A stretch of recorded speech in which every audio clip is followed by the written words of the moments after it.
Welcome, everybody. It's a lovely afternoon. I think we finally got some real British weather today. Correct. So we're really glad you are here for this ConsenSys session on trade finance and blockchain. We've got a panel of what I think of as experts and visionaries, both in trade finance and blockchain. So I'd like to welcome the team here, Baptiste, Didier, Sophia, and Manu. And I think we'll start off with some really quick introductions, just get into questions. And if we have some time at the end, we'd definitely love to open it up to the floor. So we'll make this as interactive as we can. So we'll start at that end and work our way. Sure. Didier Floch, I work in ConsenSys. I'm focused on the delivery of enterprise blockchain solution, particularly in the global trade and commodity space. Sophia Lopez, I'm one of the founders of Kaleido. We have a blockchain platform which actually helps bring these business networks together. I've been in enterprise blockchain since the very beginning, actually worked with first client I actually worked with was early trade finance in Singapore, exploration there with some major banks and the government of Singapore. So it's been interesting seeing and how the platforms and the networks have evolved over the last 3 years. Hi, my name is Baptiste. I'm an ex-banker working at BNP Paribas and Société Générale for quite a long time. And I joined the Congo project since the beginning, so I'm one of the founders, you can say, and the head of product of Congo. Hi, I'm Emmanuel Marchal with ConsenSys Solution, which is the global consulting arm of ConsenSys, where we work with government and enterprise and corporates to help them build a decentralized platform, including Congo. So I think we'll start with some questions about Congo. Baptiste, for you, we're really lucky here because Congo is the first ever blockchain-based trade finance network in production. So I think 1 year anniversary now, with some big news about over $500 million franc or dollars in transactions. So really exciting stuff. Just love to know more about what Congo is, who it is, and what does the platform do?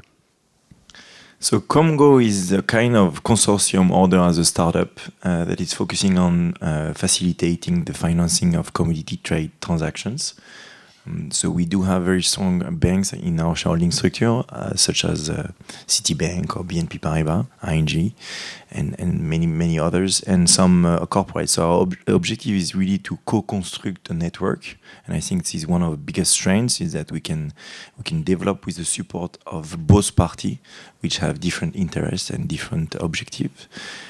So our 4 pillars today are everything around LC, letter of credit and standby LC. Another pillar around risk cover, so LC confirmation, receiver discounting, and so on. Another pillar on KYC, which is a major topic in today's world, especially in trade finance because of globalization. And our fourth topic is around verification, securitization. We see more and more happening, hacker hacking into the email box, fake invoice, fake BL, fake holding certificate. And we think that with the power of our blockchain, in our case, we can facilitate and make it much more efficient. So you mentioned email. I'm curious, can you paint the picture of the world of trade finance that you are trying to change? What does that day-to-day look like, and why the need for Congo? Trade finance has not changed much over the last decades, even maybe centuries. Actually, I mean, the major change in trade finance has been the email, basically. And still a lot of documents are original documents, the ones that are shared and that are presented on most of the letter of credit today, especially bill of lading, are only considered if they are original documents. So it's an industry that hasn't changed much, where the arbitrage were very opaque and they made a lot of money out of it. The system is changing, transparency is coming more and more, and the margin are under a lot of pressure, especially on the banks. So we have to find a way to change this setup, and I think Congo is one of the solutions to try to break these silos that we have and facilitate this trade finance. Great. And what are some of the capabilities that Congo has today for its members? So Congo offers first an access to blockchain, a private blockchain running on Quorum.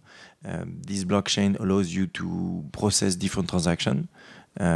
These transactions are streamlined transactions, so we allow creation of a template, optimization, issuance of LCs, RHP for research discounting, possibility to send document to multiple counterparties on a network for KYC, possibility to respond to requests. So we have an entire set of solution to facilitate this. Great. So let's hear a little bit more about the members. You started not by trying to maybe solve for the entire industry, but with a consortium or a modern business network, if you will, of 15 members. Who are they? Why did they come together? How is it organized? So our shareholders are members. Nearly all our shareholders are using the platform today. We are onboarding non-shareholders. We had our first one this summer. We are expecting our first bank very soon. The construction of Congo and also the construction of the T's and C's, so the setup has taken a lot of time, a lot of energy. Our shareholders are generally a big organization with a complicated setup. So I think now we're really ready to scale. It took us quite a lot of time to get this setup up and running. And as you said, we are one of the few blockchain, if not the only blockchain solution available in most of these organizations. We've passed a lot of penetration tests. We had to agree on the T's and C's, review it many times. So, I mean, now really for us, it's time to scale. And was this a collaborative design and creation process with the members? We work with our members and we try to work with the one that are the most dedicated, but it is not a collaborative work. We do have, I think this is one of the strengths of Congo is we do have the capacity to make our own choices, and it's quite important. Great. And why do you think your approach overall has worked so well? Why, being first to market, achieving such successes so early on? I don't know if it's a success yet, but I hope it is the direction that we're taking. I think one of the biggest strengths the two big strengths of Congo is we do have a governance which is strong with a CEO, a CTO, teams, strong teams. It's very hard to hire good teams in this environment also fast. And we have good partners that support us all the way and that manage to deliver on time. And the second part is really being able to co-construct. If you look at other networks today, most of them are only focusing on one part of the equation.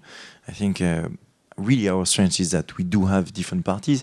And even inside our members, we have American banks, European banks, Japanese banks. We have small traders, big traders. We have oil majors. So, I mean, actually, we nearly have all the parties we're gonna deal with directly into our shareholding that we can address on daily basis. Great. Well, thank you. Emmanuel, I'm curious, can you kind of give an overview of the role of ConsenSys Solutions, Kaleido in the Congo?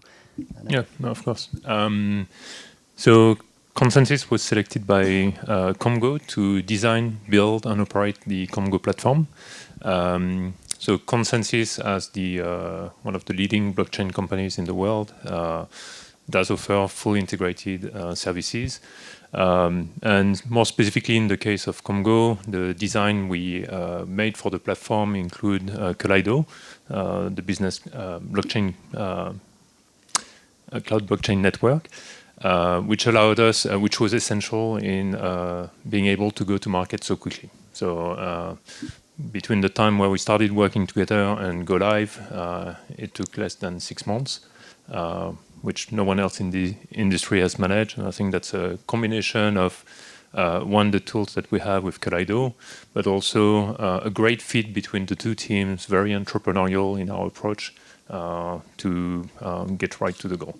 Excellent. Sophia, do you want to maybe talk a little bit more about the Kaleido platform itself, what it does, how it enables Congo? Yeah, well, I mentioned I'd been in the blockchain space for a while, since the beginning of enterprise blockchain. So previous role was the executive owner of the IBM sort of open source strategy and the commercialization launch of industry's first managed service. Worked with some of the early trade finance consortiums, as well as cross-industry clients and networks. Really saw they were struggling to move out of POCs into pilots, where now they had real data running into what we call shared IT, doing this together, which Baptiste and Tone and Salema have done a fantastic job of really some of the challenges there. So founded Kaleido to really help accelerate these business networks coming together. So taking, as you heard, these business relationships, going through the digital transformation, digitization, but using these decentralized technologies now to form these modern ecosystems. And if you look at, the Alibabas and just platform economy, I mean, the ecosystem economies here.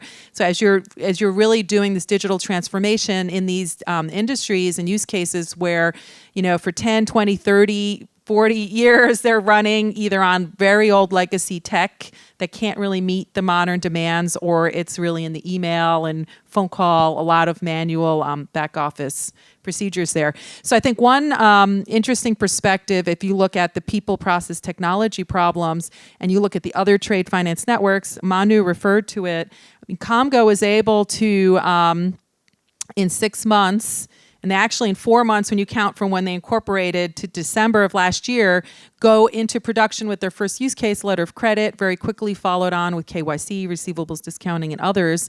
And how did they do that? If you look at other trade finance networks like Marco Polo, I was actually just Googling to see what the latest is there, CoinDesk article, they're one step closer to production. And this is like 3 years in, Voltron, it's like they're live on a test net. So these are other networks that, are trying to solve these same problems, but are really, it's taking them years. And if you look at the investments of their shareholders and looking when are they going to get their ROI, you see Congos already not at that day zero problem that some of the peers are in the industry. They've gone past the day one. We're in production. Now they're looking at the day 2, 3, 4, 5 problems of scaling, onboarding, people who are not shareholders. How do you bring that long tail of participants who are really those that are going to achieve the return on investment that everyone's, and then the benefits to everyone in the network. So I think the key is looking at the people, process, technology. There's sort of best practices, lessons learned in all of those areas. I'm sure the Congo leadership could share. I think from a technology perspective, really making smart decisions about who you partner with, and are they really solving the business problem of bringing these business networks together? I mean, running blockchain nodes as a service is 5 to 10% of the total solution. There's a whole B2B tech stack that you need to bring these networks together, and that's why Steve and I and our other co-founders left after building 3 generations of a blockchain as a service with a cloud vendor perspective and said, this really needs to be a really software as a service that approaches the problem of how do you create these modern business networks, and you bring all, decades of experience in middleware, integration, messaging, lots of technologies, document stores, and all of that, transaction processing, business process management. I mean, there's a combination of on and off chain decentralized technologies with traditional enterprise technologies, because the network really has the value. So they want to roll out quickly the repeatable use cases and then onboard the members. So the tech stack needs to support them rapidly being able to do that, scale frictionlessly, and do that all at sort of a price point that makes it really affordable for them so they could get the business benefits. Didier, I'd love to get you to weigh in and hear your perspective on this partnership and kind of that big picture beyond just the chain, how all these elements need to come together to enable this. Yeah, I think it's fair that the blockchain is only a portion of the solution. One thing we do that is pretty exceptional, considering the timeline within which we managed to deliver this, is to deploy the application layer that is quite significant and part of the infrastructure, not only on the cloud, but also on premise of the main large banks that are in the consortium, which I think was one of the main reasons why they accepted to go live so soon. But was also a huge challenge because you're subject to their IT security requirements, etc., which is quite a heavy process to go through.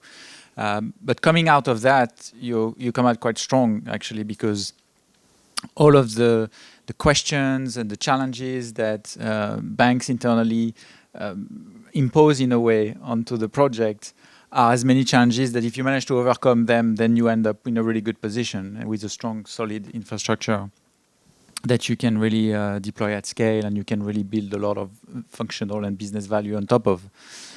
So I think that was a huge achievement from that perspective. And then from there, I think it's also very important to bridge who are the members on the network and the deployment model and the infrastructure that you develop, right? So in this industry and this ecosystem, you have different actors. they have different sizes. Some of the largest banks and some of small companies that are small trading companies, right? And you can't expect those two companies to engage in the network with the same infrastructure. So it's also finding ways to deploy different ways for participants to engage onto the network, while respecting the same privacy requirement, and so have a level playing field, but also allow distinctions such that everybody can access, and it's a democratic open network. And I think that's what we are now achieving, and that will really allow the network to scale to not just large companies, but also small companies. Baptiste, what would you say are some of the biggest challenges that have come up, maybe expected or unexpected, and how have you solved them?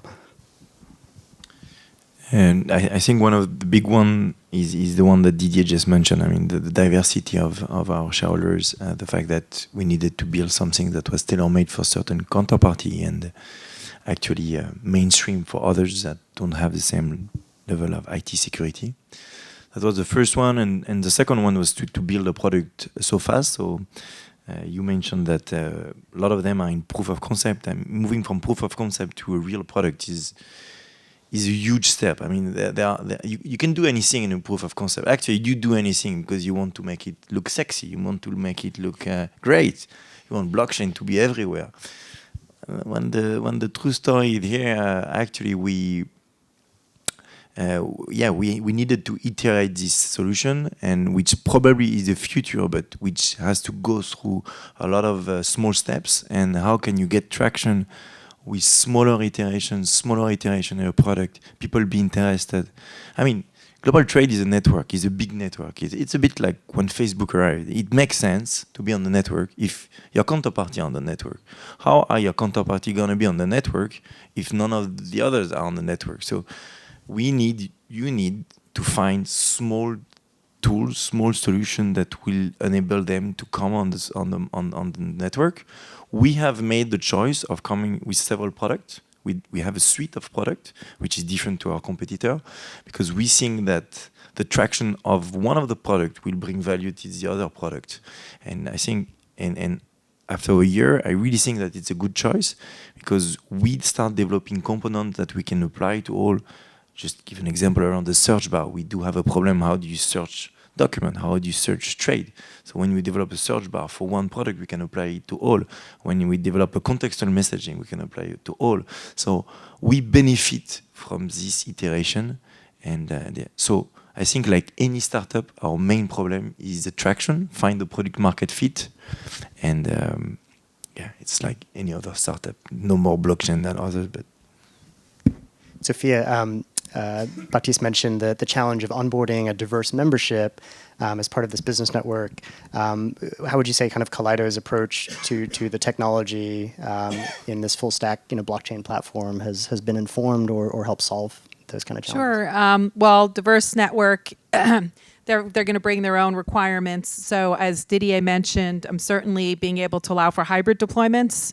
So there are going to be some participants who don't really have the capabilities in-house or the skills around these newer technologies. So they're going to want to use sort of cloud-delivered services. There's others, major players who want to run some of this on-prem. So being able to allow for those hybrid deployments is really important. Thinking about, a lot of times the private keys are a really important topic there, and people want to, obviously keep that close. I think so. There's technology aspects of the diversity, even in terms of their own enterprise license agreements with the different vendors. So being able to have one native network that lets one member choose AWS, another choose Azure, and another one be able to run on-prem is really important. There's a diversity of, skills around the security, which comes into play. So, we like to say, in the old days when we first started on the enterprise blockchain space and trying to get people to wrap their heads around these networks, you're only as secure as your least secure member of the network. You're really only as fast as your slowest member. You're only as performant as, so the least performant. So there's a big responsibility if you're a validator. to be able to, you don't want to bring the network down if you can't actually manage and run some of this. So making some of those choices, having the tooling so you can see the whole health of the network, because now it's really a business continuity consideration if the other validators are able to keep their portion running. And I think just from ability to access, having different tiered plans available. So you have the larger stakeholders who want a lot of control. I mean, everyone manages and runs their own resources, but the level of control around that and the options, more advanced options, and then allowing lighter weight participation from everyone in the ecosystem when you're looking at, hundreds of participants you want to onboard. So you really need to allow for that flexibility and choice and have built-in sort of tiering and options as you're onboarding these members in the network. I think last question for me, for any of you on the stage, what do you see as sort of the future for trade finance? What's next? Where does this go? And then if we have a moment or two, I think we'll take a question from the floor. I think the future is interoperability in many ways, and I think it's the good thing is that it's already embedded in the vision of Congo from day one. They always had this vision that Congo is a commodity trade finance platform, but then there are other platforms that handle oil trading, agriculture, commodities trading, metals trading, and those platforms can connect to Congo to finance their flows, essentially. And I think that paves the way, I think, for what trade finance will look like with interoperability across multiple platforms, for sure. Great. Anything to add? Yeah, I agree. I think that's you talked about shared IT. I think that's a very important concept for that is fundamental to what's happening in that blockchain space. So the first one is lots of corporations have done digital transformation within their own companies, move from paper to email to websites, but they haven't managed to do that beyond the realm of their company. And so that's what blockchain enable is now, that you can have digital transformation between counterparties. And so that creates business blockchain networks or blockchain networks. And so for trade finance, as Didier say, there's going to be many more networks. There's already a couple that are in production. I would expect in next year to have many more come online, focus on specific use case, specific market. Trade finance and global trade is very vast. We're talking about a $17 trillion industry. And so you're going to have many of these networks coming up, especially since right now it's much easier to bring them online. Well, thank you all. Do we have time for a question? Okay, super. I'm sure there's a... Me? No, I don't think there are. I don't think there are room for many players. The investments are massive. In order to onboard any of our shareholders, you need 6, 7, 8 months IT security, legal feed. I mean, small player, I don't think they can reach this type of requirement. Even in terms of cash flows, I don't think they can accept this type of thing. So I think there will definitely be several networks for different sector or requirement, but I don't see many of them. I would agree. That's probably not going to be. There's no value for the banks to have 10 different trade finance network to join. They want to use one, deploy that, standardize that. So it's likely for specific use case, you're going to have one major network becoming the de facto standard that gets adopted by everybody. Don't forget there is one today, which is Swift. Huh? So, I mean, most of the chain is today on Swift. Obviously, the corporate to bank is not on Swift, and this is what we're targeting as a matter of fact. But there is one big competitor in the room, which is Swift. Yeah. So I'm not sure there are spaces for many players. Well, thank you everyone for joining us, and thank you to our panel. If you'd like to learn more, obviously stick around and feel free to ask questions. There's also a great Komgo case study, which you can find on ConsenSys and Kaleido's website. Might be a good deep dive. And again, we appreciate your time.